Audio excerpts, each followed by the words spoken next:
మొహమ్మద్ యూనిస్ కు Bangladesh army chief Wakeruzzaman final warning ఇవ్వడం జరిగింది. తక్షణమే బంగ్లాదేశ్ లో ఎన్నికలను ప్రకటించకపోతే మొహమ్మద్ యూనిస్ ను గెంటేస్తాము అని వార్నింగ్ ఇవ్వడం జరిగింది. This is tussle with the Bangladesh Army chief. This is Yunus versus the Army General Wakaruzaman.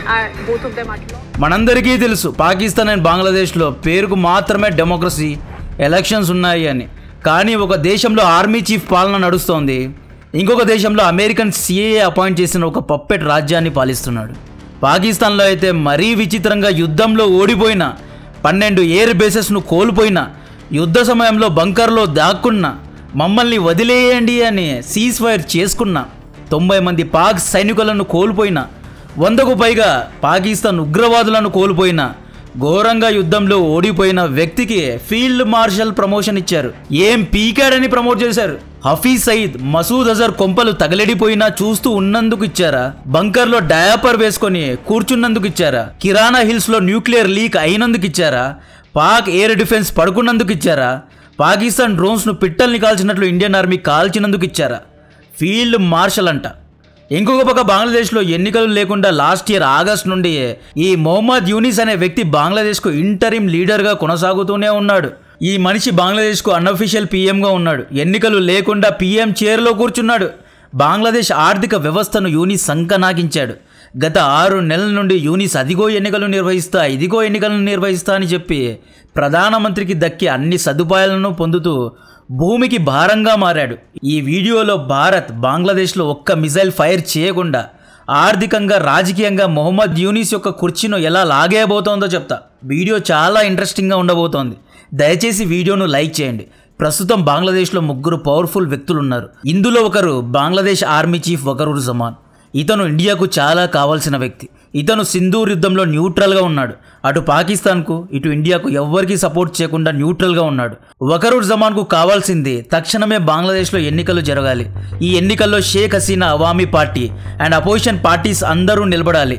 గెలిచిన పార్టీ దేశాన్ని పాలించాలి. బంగ్లాదేశ్లో తిరిగి డెమోక్రసీ రావాలి అనేదే ఆర్మీ చీఫ్ కోరిక. సెకండ్ పవర్ఫుల్ పార్టీ పేరు బంగ్లాదేశ్ యొక్క అపోజిషన్ పార్టీ, ఖలీదా జియా యొక్క బంగ్లాదేశ్ నేషనల్ పార్టీ. ఈ అపోజిషన్ పార్టీ యొక్క ఇంట్రెస్ట్ బంగ్లాదేశ్లో ఎన్నికలు జరిగితే ప్రభుత్వాన్ని స్థాపించాలి అని.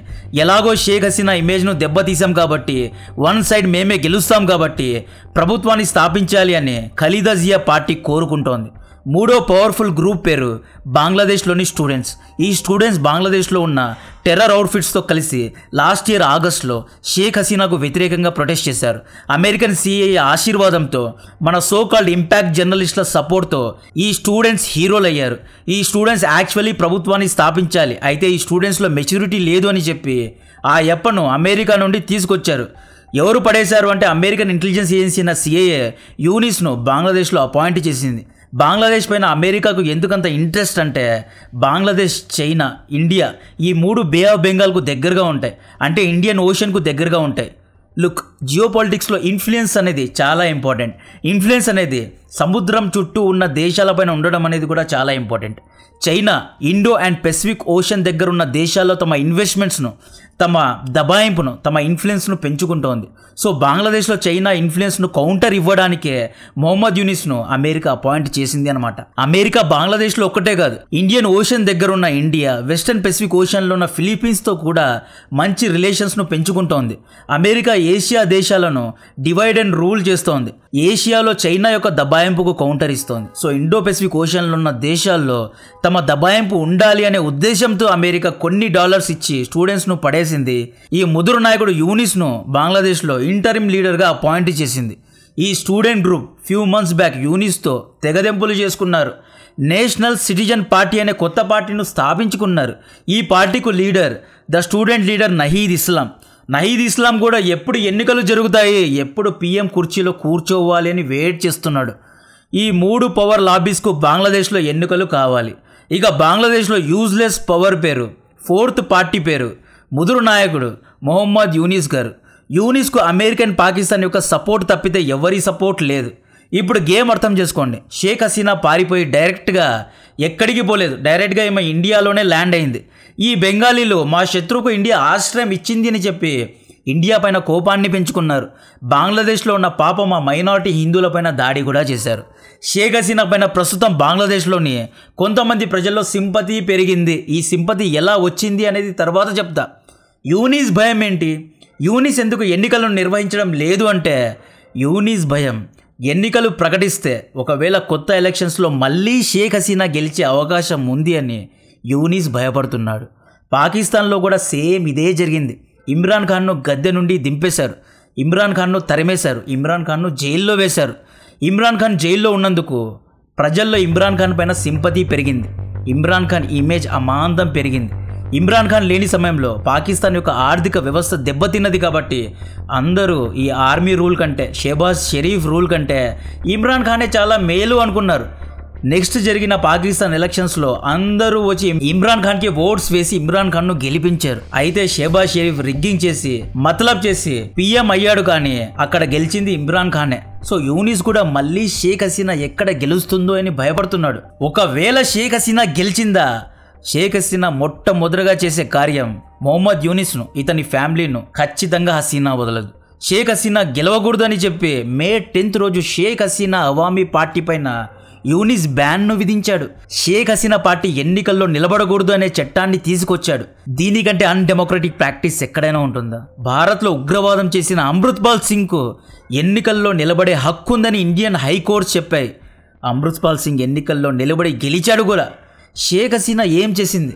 దాదాపు 20 ఏళ్ళు మీ దేశాన్ని పాలించింది. అటువంటి ఆమె పార్టీను బ్యాన్ చేయడం ఎంతవరకు కరెక్ట్? ఈ ముసలి వయసులో పవర్ పైన ఇంత ప్రేమ ఎందుకు? మీకు నోబెల్ పీస్ ప్రైజ్ వచ్చింది. నోబెల్ పీస్ విన్నర్ ఒక పార్టీను బ్యాన్ చేయగలడా? ఇప్పుడు ఎందుకని యూనిస్ షేక్ హసీనా మళ్ళీ గెలుస్తుంది అని భావిస్తున్నాడు అంటే, దీనికి కారణం భారత్. షేక్ హసీనా వెనుకున్న పవర్ఫుల్ లాబీ పేరు ఇండియా. ఇండియా ఎలాగైనా షేక్ హసీనాకు రీఎంట్రీ ఇప్పించాలి అని చూస్తోంది. గేమ్ అర్థమైందా? సిరీస్ ఆఫ్ ఈవెంట్స్ను ఎక్స్ప్లెయిన్ చేస్తా చూడండి.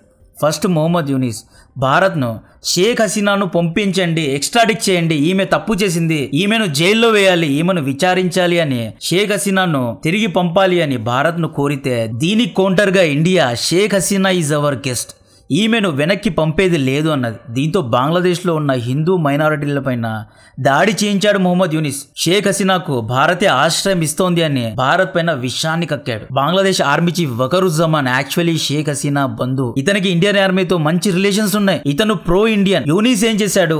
ఆర్మీను 2 గ్రూప్స్ గా డివైడ్ చేయాలి అనుకున్నాడు. జమాన్ ను గద్దె నుండి దింపాలి అని, ఆర్మీ లోపలే కూ చేయాలి అని కుట్ర పన్నిన చాలా అంటే చాలా గలీజ్ మనిషి ఈ యూనిస్ అండి. పాకిస్తాన్ ద్వారా బంగ్లాదేశ్ ఆర్మీ చీఫ్ ను తగ్గించడానికి చూశాడు. పాకిస్తాన్ ఐఎస్ఐ చీఫ్ ను బంగ్లాదేశ్ కు పిలిపించి బంగ్లాదేశ్ ఆర్మీకి ట్రైనింగ్ ఇప్పించాడు. ఇండియా యొక్క శత్రు దేశమైన పాకిస్తాన్తో క్లోజ్ అయ్యాడు. నెక్స్ట్ మార్చ్లో చైనాకు వెళ్ళి షీ జిన్పింగ్ను కలిసి ఆ ఫేమస్ ఇండియన్ 7 సిస్టర్ రాష్ట్రాలు, ల్యాండ్ లాక్డ్ రాష్ట్రాలు బంగ్లాదేశ్లో వచ్చి పెట్టుబడులు పెట్టండి అనే స్టేట్మెంట్ ఇచ్చి వచ్చాడు.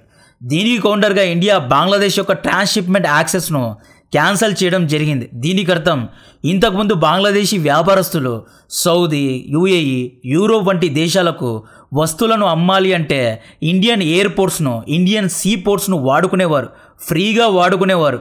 బంగ్లాదేశ్ నుండి ట్రక్స్ ద్వారా వస్తువులను ముంబై పోర్ట్ వరకు లేదా ఢిల్లీ ఎయిర్పోర్ట్ వరకు రోడ్డు మార్గం గుండా తరలించి అక్కడి నుండి సముద్రం లేదా ఆకాశం ద్వారా యూరోప్ మరియు గల్ఫ్ దేశాలకు వస్తువులను సరఫరా చేసేవారు. దీని ద్వారా బంగ్లాదేశీ వ్యాపారస్తులు 1 కేజీ వస్తువుకు $4 సేవ్ చేసుకునేవాళ్ళు. ఇప్పుడు ఈ ట్రాన్స్షిప్మెంట్ యాక్సెస్ను క్యాన్సిల్ చేసినందుకు వీళ్ళ బే ఆఫ్ బెంగాల్, ఇండియన్ ఓషన్ను చుట్టేసుకుని వెళ్తున్నారు. మీరు చెప్పారు కదా we are guardian of bay of Bengal అని. బే ఆఫ్ బెంగాల్ నుండే చుట్టేసుకుని వెళ్ళండి అని ఇండియా వీళ్ళకు కౌంటర్ ఇచ్చింది. ఈ దెబ్బ గట్టిగా బంగ్లాదేశ్ వ్యాపారం పైన పడింది. యూనిస్ ఏం చేశాడు? ఎన్నికలు నిర్వహించకుండా నేను మొదటగా ఆర్థిక వ్యవస్థను మెరుగుపరుస్తాను అని చెప్పి ఎన్నో ఉచిత పథకాలను తీసుకొచ్చాడు. ఈ ఉచిత పథకాల కారణంగా బంగ్లాదేశ్లో ఇన్ఫ్లేషన్ పెరిగింది, బ్యాంకులో ఇంట్రెస్ట్ రేట్స్ పెరిగాయి. 10% ఉన్న ఇంట్రెస్ట్ 15%కు పెరిగింది. ఇంట్రెస్ట్ ఎక్కువగా ఉండడం కారణంగా ఎవరు లోన్ తీసుకోవడం లేదు, లోన్స్ను కట్టడం లేదు. బంగ్లాదేశ్లో చాలా మంది ట్యాక్స్లు కట్టడం లేదంట. ఈ ఢాకా ట్రిబ్యూన్ యొక్క ఆర్టికల్ చదవండి. అప్పులు తీసుకునే వారిలో 7% తగ్గిపోయారంట. ఉత్పత్తి 40% తగ్గిపోయిందంట. మేలో ఐఎంఎఫ్ బంగ్లాదేశ్కు $2.3 బిలియన్ లోన్ ఇచ్చింది. ఒక దేశానికి ఐఎంఎఫ్ లోన్ ఇచ్చింది అంటే ఆ దేశం యొక్క ఆర్థిక వ్యవస్థ పడిపోయింది అని అర్థం. బంగ్లాదేశ్ ఫారెన్ రిజర్వ్స్ పడిపోయాయి, అప్పు తీర్చడానికి డబ్బులు లేవు. కాబట్టి ఐఎంఎఫ్ సపోర్ట్ కోరుకున్నాడు యూనిస్. ఈవెన్ మన గ్రీన్ టీషర్ట్ నైబర్ పాకిస్తాన్కు కూడా IMF $1 బిలియన్ లోన్ ఇచ్చి హెల్ప్ చేసింది. పుండుపైన కారం చెల్లినట్లు మొన్న ఇండియా బంగ్లాదేశ్ నుండి నార్త్ ఈస్ట్ రాష్ట్రాలకు ఎక్స్పోర్ట్ అయ్యే ట్రక్స్ను కూడా బ్యాన్ చేసింది. ల్యాండ్ పోర్ట్స్ను, ల్యాండ్ రూట్స్ను బ్యాన్ చేసింది. దీని కారణంగా బంగ్లాదేశ్కు 9,000 కోట్ల నష్టం వచ్చింది. సో ఇండియా ఈ బ్యాన్స్ విధించి బంగ్లాదేశ్ను ఆర్థికంగా పతనం చేసింది. సో ఈ ఆర్థిక సమస్యల కారణంగా బంగ్లాదేశీ ప్రజల్లో మొహమ్మద్ యూనిస్ కంటే షేక్ హసీనానే మంచిది అనుకున్నారు. షేక్ హసీనా పైన సింపతి పెరిగింది. ఈ విధంగా ఇండియన్ ఆర్మీ ఒక్క మిజైల్ బంగ్లాదేశ్లో వేయకుండా ఆర్థికంగా బంగ్లాదేశ్ను దెబ్బతీసి షేక్ హసీనా పైన సింపతి పెంచారు. ఒకవేళ నెక్స్ట్ ఎన్నికలు జరిగితే షేక్ హసీనా డెఫినెట్ గా మంచి మెజారిటీతో గెలిచే అవకాశం ఉంది, లేదా మంచి అపోజిషన్ లీడర్ గా ఉండే అవకాశం ఉంది. కాబట్టే యూనిస్ అవామీ పార్టీను బ్యాన్ చేశాడు. యూనిస్ ఏమని భావించాడు, ఇటువంటి సమయంలో ఒకవేళ మళ్ళీ ఎన్నికలు ప్రకటిస్తే మళ్ళీ షేక్ హసీనా పుంజుకునే ప్రమాదం ఉంది. ఆర్థికంగా కృంగిపోయిన బంగ్లాదేశీ ప్రజలు షేక్ హసీనాకు ఓటు వేసే ప్రమాదం ఉంది. కాబట్టే షేక్ హసీనానే బ్యాన్ చేసి పడేశాడు. సేమ్ ఇమ్రాన్ ఖాన్ పైన కూడా అమెరికన్ సిఏ ఇటువంటి గేమే ఆడింది. యాక్చువల్లీ ఇది మొహమ్మద్ యూనిస్ మోడస్ ఆపరెండే కాదు, ఈ గేమ్ మొత్తం సిఏఏ ఆడుతోంది. సేమ్ సిఏఏ ప్లేబుక్లో ఏముందో అదే యూనిస్ ప్లే చేస్తున్నాడు. యూనిస్కు అంత సీన్ లేదు, ఇన్ని స్ట్రాటజీస్ వేసేంత సీన్ యూనిస్కు లేదు. ఇమ్రాన్ ఖాన్ పార్టీని కూడా ఎన్నికల ముందు బ్యాన్ చేశారు. ఇమ్రాన్ ఖాన్ పార్టీ జెండాను కూడా వాడకూడదు అని చెప్పారు. ఈవెన్ ఇమ్రాన్ ఖాన్ ఎన్నికల్లో క్యాంపెయిన్ చేయకూడదు అని కూడా చెప్పారు. ఇమ్రాన్ ఖాన్ పార్టీ కార్యకర్తలు క్యాంపెయిన్ చేస్తూ ఉంటే పాకిస్తాన్ ఆర్మీ అణిచివేసింది, దౌర్జన్యం చేసింది. ఇన్ని కష్టాల్లో కూడా ఇమ్రాన్ ఖాన్ జైల్లో కూర్చొని ఏడుస్తూ ఒక వీడియోను రిలీజ్ చేస్తే ఆ వీడియోను కూడా సోషల్ మీడియాలో బ్యాన్ చేసింది పాకిస్తాన్ ఆర్మీ. ఇమ్రాన్ ఖాన్ను అంతగా అణిచివేశారు కాబట్టే ఇతని పైన సింపతి పెరిగింది.